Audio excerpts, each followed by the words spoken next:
On the news, jihadists kill 5 Nigerian soldiers in raid on base near Niger border. Tinubu arrives Brazil to attend annual G20 leadership summit.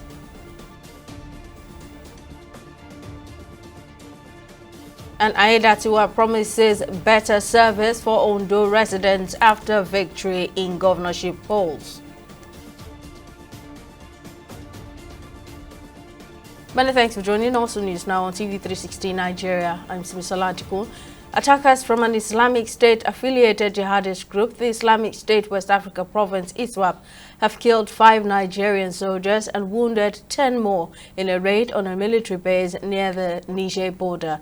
According to the military officers, the attackers stormed the base in Kareto village, north of Borno State capital Maiduguri, in a dawn attack on Saturday and triggered a gun battle. The gunmen captured 4 trucks fitted with anti-aircraft guns and burnt 5 other vehicles, including a mine-resistant military truck. In a statement issued on Sunday, ISWAP claimed to have killed and wounded more than 20 soldiers in a suicide car bomb attack during the raid. According to the intelligence, which monitors online jihadist activity, the group claimed to have torched the base and burnt 14 vehicles. The porous nature of Nigeria's borders has been a big factor driving insecurity in Nigeria's northern region. The situation is worsened by the lack of a security presence in many of the affected areas. A former director at the Department of State Services, Mike Ejiofor, who spoke on the station's flagship program, DG 360, says Nigerian security agencies' reactive approach to insecurity must change. According to him, Nigeria must increase its security cooperation with locals in affected communities and neighboring countries to stop the armed groups operating in the Sahel. On part of the security agencies, they should not be working in silos. They must work together to ensure that these people are defeated. Besides, the locals also need to be mobilized, to sensitized on the need to assist the security agencies that what they are doing, accommodating these people, is not in their own interest in any way. And so they need to be mobilized, and security agencies should be on top of the situation, and government should take decisive action to ensure that these people are uprooted before they take stronghold. And so that we avoid the situation where perhaps, if you recall, how Boko Haram issue was mishandled, and that's what we are suffering now. So we should, as a matter of urgency, need the activities of this group in good time. They are working together. He's in a better position because he coordinates all the security agencies as the National Security Advisor. So he knows whether they are working together or not. But since they are said to want to believe in that they are working together, even if they are not working together, this is a pep for them to come together to ensure that we achieve success.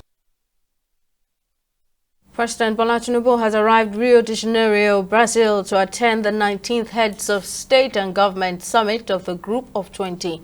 Tinubu, who arrived on Monday at 3:30 a.m. Nigerian time, was received by Ambassador Breno Costa in the Ministry of External Relations of Brazil. The summit, with the theme Building a Just World and a Sustainable Planet, will focus on 3 dimensions of sustainable development: economic, social, and environmental, and the reform of global governance. The president is also expected to hold bilateral meetings on the sidelines of the summit in advance of Nigeria's socio-economic reforms. The Federal Minister of Housing and Urban Development, Musa Dangiwa, has revealed that a government-funded 1-bedroom apartment under the Renewed Hope Estates program cost 8 to 9 million naira. Dangiwa made this disclosure during a presentation at the State House Abuja over the weekend. The minister further highlighted the urgency of increasing the annual housing budget to effectively address Nigeria's significant housing deficit, emphasizing that while PPPs are essential, the government must also allocate more funding to the Renewed Hope housing program. Mr. President understands how critical housing is for improving the lives creating jobs, and even driving economic growth. That's why initially he demerged the Ministry of Housing and Urban Development from the works and making it a standalone ministry. After doing this, he trusted us and appointed us and handed us the task of implementing the renewed agenda for housing and urban development, which prioritizes increasing housing supply to address the national housing deficit, comprehensive land reform to facilitate access to land and make it easy, strengthen urban governance and administration, and also establishes the National Social Housing Fund to meet the housing needs of no income, the low income, and even the underprivileged Nigerians and the vulnerables. Creating the building material manufacturing hubs in each of the 6 geopolitical zones of the country to reduce the construction cost and even create jobs and make our country to be the producers of our building materials. The other one is the reforming of the federal housing institutions, including the Federal Mortgage of Nigeria, the Federal Housing Authority, to better deliver on their mandates. These are some of the, among other things that the vision of Mr. President has charged us to do, and this is what we signed. So for the first time in over 25 years, the housing and urban development sector is now receiving the priority and dividend attention, undivided attention that it rightly deserves. Over the past 14 months, our ministry has worked very hard to turn this vision into measurable outcomes. I'm proud to report that progress is now visible, impactful, and nationwide. The newly appointed Special Advisor on Media and Public Communications to President Bola Tinubu, Daniel Bwala, has officially taken up his role addressing public criticism surrounding his appointment. Speaking to State House correspondents on Monday, Bwala, who previously served as spokesperson to former Vice President Atiku Abubakar during the 2023 presidential election, emphasized the need to maintain focus in the face of distractions. He underlined his commitment to supporting the current administration's objectives while stressing the importance of collaboration. I have joined pool of very wonderful, resourceful media aid of the president, and we work as a team. But I want to guarantee you that if you have any issue that you want to find out, verify, or communicate to the government, I will always be available, to discuss with you. So my appreciation is to the president as a man of courage who has considered me worthy to appoint me as his spokesman, special advisor on media and public communication, and will ensure that in communicating on behalf of the President to the Nigerian people, we do our best in the discharge of our function. We are going to be honest with you. Government is not perfect. Government is a work in progress.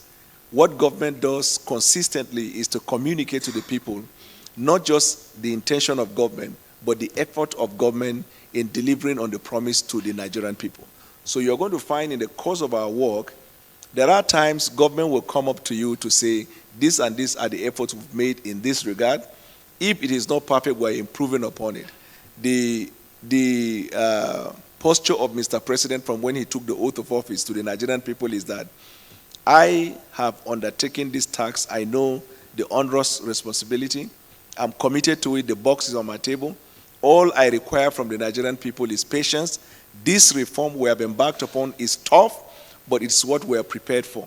And we are going to put in our best. In the course of the administration, we are going to make sure that we communicate to the Nigerian people what we are doing. Ondo State Governor Lucky Aiyedatiwa has described his victory in the recent governorship election as a call to deliver more for the people and assured Ondo of better service. Aiyedatiwa, who is the incumbent governor of the state, got a landslide victory after polling 366,781 votes to defeat Agboola Ajayi of the People's Democratic Party, who scored 117,845 votes. Speaking after the announcement of the results, Aiyedatiwa said he would run a participatory government and prioritize the welfare of the people. Meanwhile, Aiyedatiwa's Special Assistant on Public Enlightenment, Femi Lawson, who spoke to TV 360 Nigeria, promised better days for residents of the southwest state.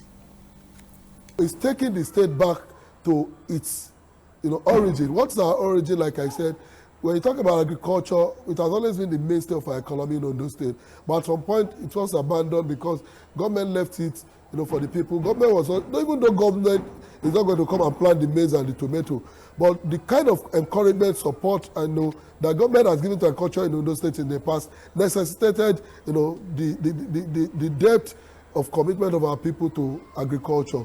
Now the culture is back. Today, Ondo State government is giving implement to support farmers. Ondo State is clearing land free of charge for people who are interested in farming. Today now we have returned, back to the #1 cocoa producing state. For a lot of years we lost that position. We are back to that position. Today as I speak, we are supplying tomatoes 40% at least at every given time into the perishable markets in my 12 in Lagos, and a lot of things that we were known for in the past. The government is currently committed to returning to Ondo State to the part of a leading state in agriculture. While we are enjoying that, government is also investing in the people, particularly the young people, by giving, so for him, it's going to take him beyond, building roads and bridges. The administration is interested in building the people of Ondo State this time around. Governor Inatua he has made commitment to empowering our people to the extent that when you are building roads and building the bridges, you are building the people to have the capacity to survive, to be able to use these infrastructures. But when you build roads and citizens do not even have resources to buy cars that apply these roads, I don't think you have achieved that. So it's empowering our people, investing so much in agriculture and other youth entrepreneurial programs. We are now beginning to attract investors in Ondo State. In other stories, the Nigerian government has indicated that its spending on personal costs will increase by at least 60% in 2025. It said this is due to the implementation of the new national minimum wage and consequential adjustments for all cadres of the Federal Civil Service. In the MTEF report, the government said the 2.67 trillion naira, representing 65% of the 4.10 trillion naira appropriated in the 2024 budget, has been disbursed as of August.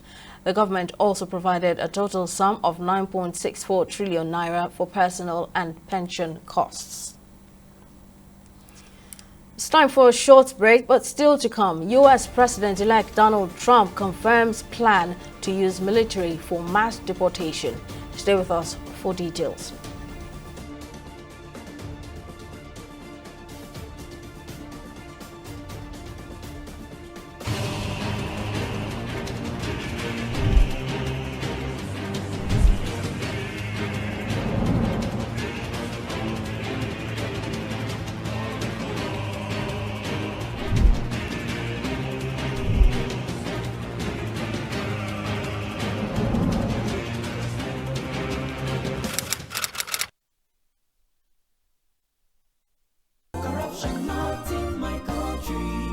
It's about the files your secretary presented to me regarding the company salary. Yes, the figures don't seem to add up. I suspect there's some form of a discrepancy. Precisely, sir. Keep the figures that way.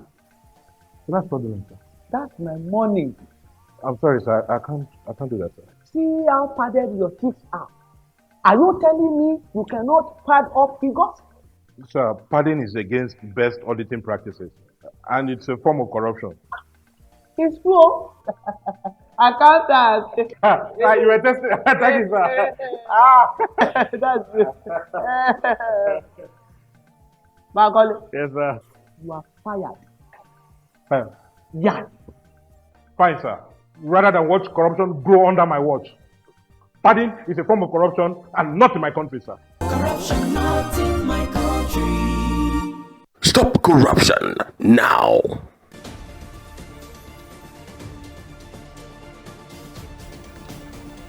Welcome back. Here's a recap of our top stories. Attackers from an Islamic State-affiliated jihadist group, the Islamic State West Africa Province ISWAP, have killed 5 Nigerian soldiers and wounded more. 10 more in a raid on a military base near the Niger border. According to the military officers, the attackers stormed the base in Kareto village north of the Borno state capital, Maiduguri, in a dawn attack on Saturday and triggered a gun battle. The gunmen captured 4 trucks fitted with anti-aircraft guns and burned 5 other vehicles, including a man-resistant military truck. We also told you that President Bola Tinubu has arrived Rio de Janeiro in Brazil to attend the 19th Heads of State and Government Summit of the Group of 20. The summit will focus on 3 dimensions of sustainable development: economic, social and environmental, and the reform of global governance. Tinubu is also expected to hold bilateral meetings on the sidelines of the summit in advance of Nigeria's socio-economic reforms. Now, in case you missed any of our news bulletins or for more updates, you can catch us on Limex World TV and AVO TV, or log on to our website on www.tv360nigeria.com. You can also follow us on our social media platforms on Twitter, Instagram and YouTube at TV360 Nigeria, or download our mobile app on Google Play Store, Huawei App Gallery and Apple Store. On Facebook, we're at TV360 Online. In the last 3 years, we have built a multi-purpose center, which is the envy of all in our constituency. And I can tell you that the people who are living there are already enjoying it. Guy, do you think what this man just said is true? See, I seriously doubt. I'm sure it's one of those their silly lies. Wait, do you know there's a way to find out if these things he's saying is true or not?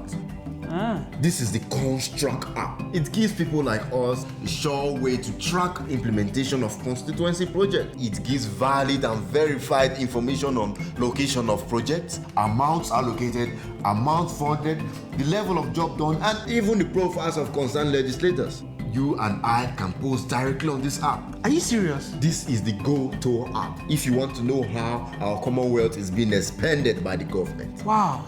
Let's even see if what this man said is true. Show me. The Construct app is developed by Other People Nigeria with support from USAID and is available on both Google Play Store and Apple Store. And it's true. Of course, I told you.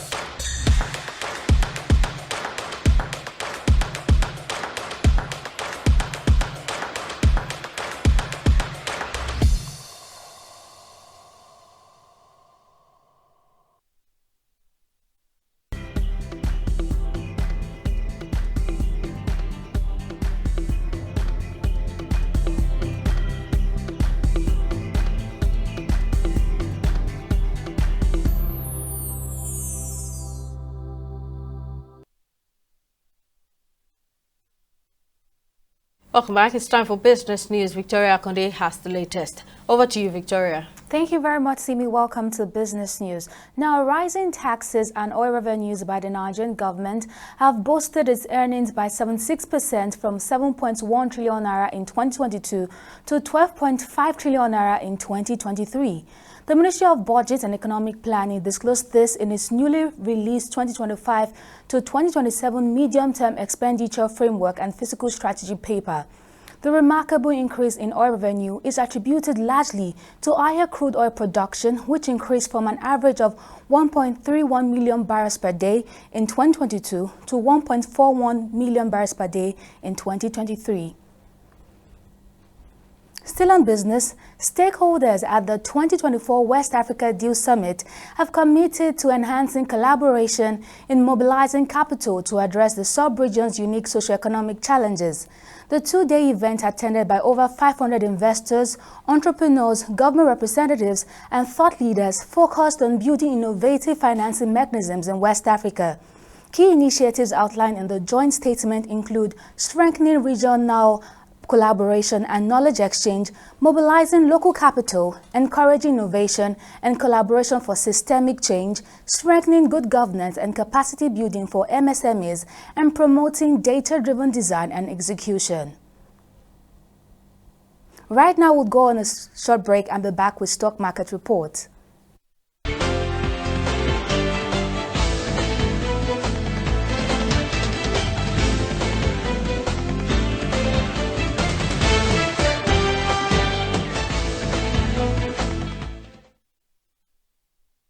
Welcome back. Nigeria's stock market recorded a mild gain on Monday as investors shifted their focus to the outcome of the FGN bond auction. The value of equities rose by 15 billion naira, pushing the benchmark performance indicator up by 0.03%, while market capitalization reached an impressive 59.24 trillion naira. Now, leading the charge was John Holt, whose share price surged by a remarkable 9.97%, closing at 8 naira 49 kobo per share. And Better Glass followed closely, reflecting strong investor interest in the day's top performance.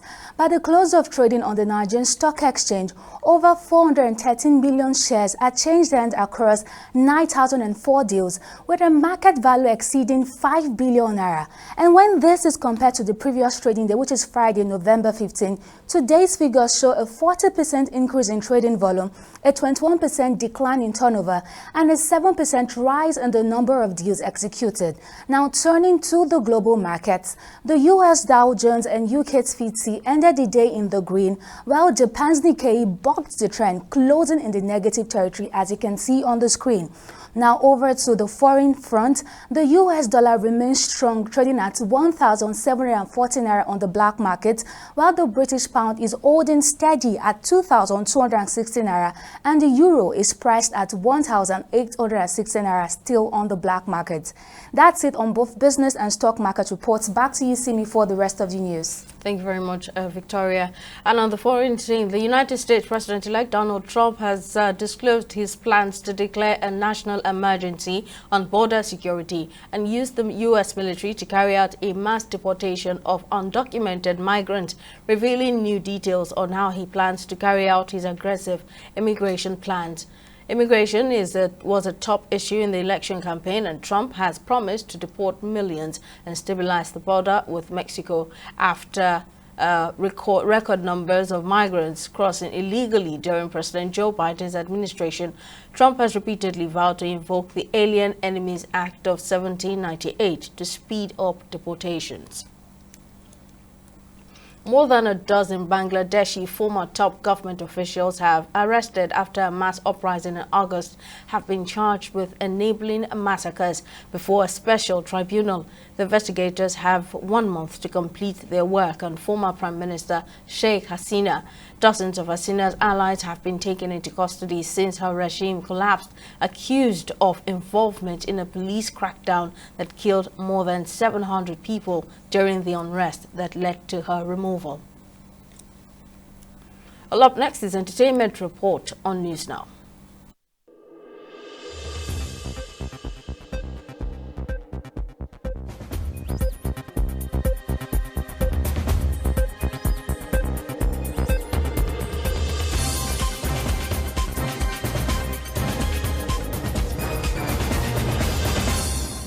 In a new announcement made on X, Afrobeat artist David Adeleke, better known by his stage name Davido, is set to kick off his annual donation to charity and orphanage homes.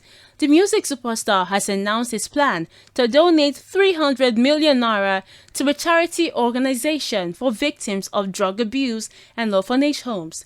The mega superstar has finalized plans to make the donation on his forthcoming 32nd birthday on November 21st, 2024. This will be the first time that Davido will be taking major stand publicly against drug abuse.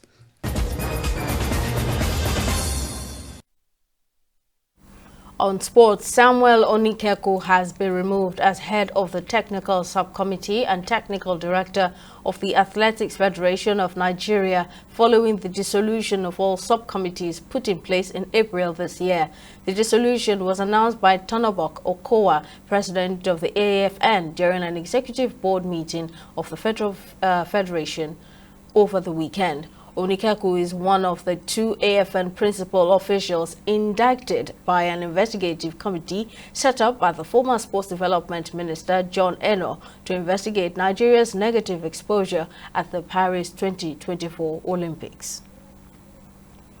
And former world #1 golfer Rory McIlroy has finished the 2024 season in style by adding his third DP World Tour Championship win after winning the 6th race to Dubai title of his career. The Northern Irishman was in the midst of a two-way tussle with Rasmus Højgaard for the season-ending event when his race to Dubai crown was confirmed, with both players locked on 13 under with 5 holes remaining. The 35-year-old valiantly saved par at the 15th hole before hitting his approach inside a foot at the next to card his first birdie in 11 holes and a nudge ahead of his rival.